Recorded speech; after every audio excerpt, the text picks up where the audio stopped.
Almost every aspect of our lives has changed due to the coronavirus, and families have learned to adapt. But what about those who are trying to grow their families through adoption?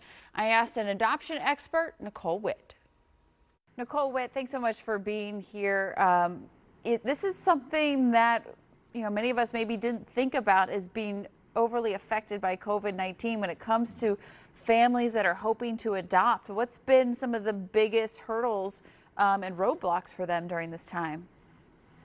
Yeah, there have been several of them. Unfortunately, none of them are sort of total deal breakers, but things that are just normally done in person obviously can't be. From the beginning of the process when they're trying to get a home study done, to building a relationship with the potential birth parents, to time in the hospital. And then I think one of the biggest challenges is people who've sort of made it to the end of the process and waiting to get those adoptions finalized, having a lot of the delays in the court systems as some states start to do that virtually, but not all states are doing that yet.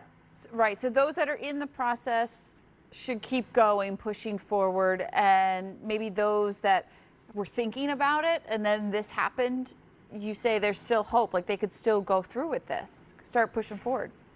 Definitely, definitely. Some states or steps are taking a little bit longer than other steps. So it actually is a good time to get started. If you're still in sort of a stable enough financial and job situation and all of that, it's an excellent time to start on the process so that when this hopefully does pass soon, you're ready to go.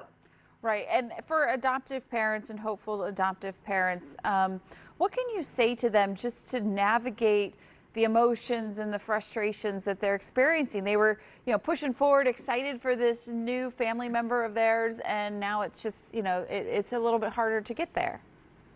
Absolutely. And people who get to adoption, a lot of times they've been through years of disappointment with trying to build their family. They've been through really tough fertility procedures and so on. So I think they are a little bit accustomed to some of the frustration and some of the setbacks.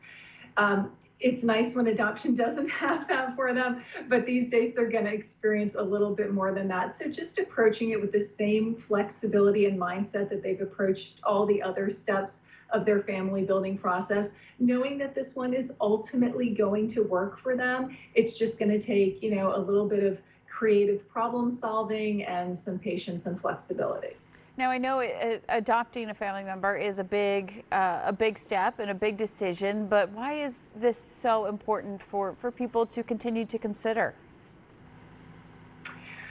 Well, for people who've been through fertility treatments or, otherwise just aren't able to build their family, this is the way to do it. And this is what works. Again, they may have kind of been conditioned to expect that maybe some other steps that they've tried aren't going to work, but adoption works, when people do it and stick with it. And it doesn't have to take, years like people think that it does. There are so many myths out there about adoption, but it really is a wonderful solution for people who are just looking to build their families. What a beautiful gift adoption is, and like so much else in our lives, it's truly affected by the coronavirus. So if you want more information about where to go for adoption information, check them out at theadoptionconsultancy.com.